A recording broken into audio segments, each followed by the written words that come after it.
Does it matter what your New Year's resolution is if you know you're not gonna keep it? Today we're gonna talk about a fun resolution you might actually want to keep.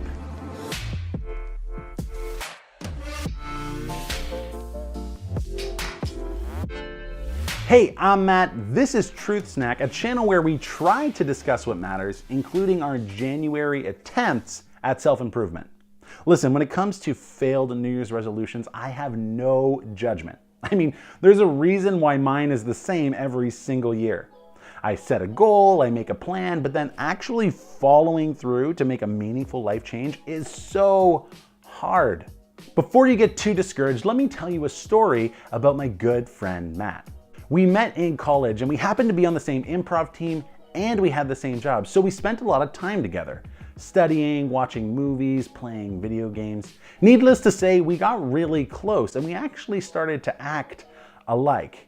This one time we were invited to a housewarming party and I arrived a few minutes before Matt.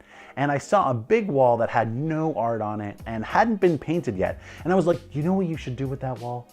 You should paint a big maze on it. And that way when your guests come over, they can do the maze in their head. And no one really took my suggestion seriously. But then a few minutes later, Matt came over and he saw the same wall and he was like, you know what you should do with that wall? You should paint a big maze on it. And everyone looked at us like we were crazy and like we had planned it, but we hadn't. This is my point. To set a New Year's resolution and actually change is so hard. But to become like someone that you hang out with all the time feels almost effortless. And that's not really a new idea. The Bible talks about how bad company can corrupt us and how a good friend can sharpen us. And Galatians chapter 5 talks about the effects that having a relationship with God will have on your life.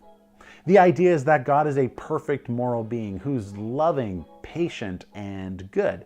And if a relationship with Him is at the center of your life, then you're going to be transformed to become patient, loving, and good as well. You see, we all need to answer the question, who do I want to be? But I think we also need to answer the question, who do I want to be like? And that'll help us know who we want to be with.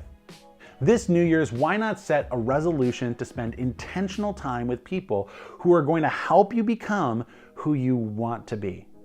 Thanks so much for watching Truth Snack. If you want to subscribe, hit the Truth Snack logo. And while you're here, why not watch another video?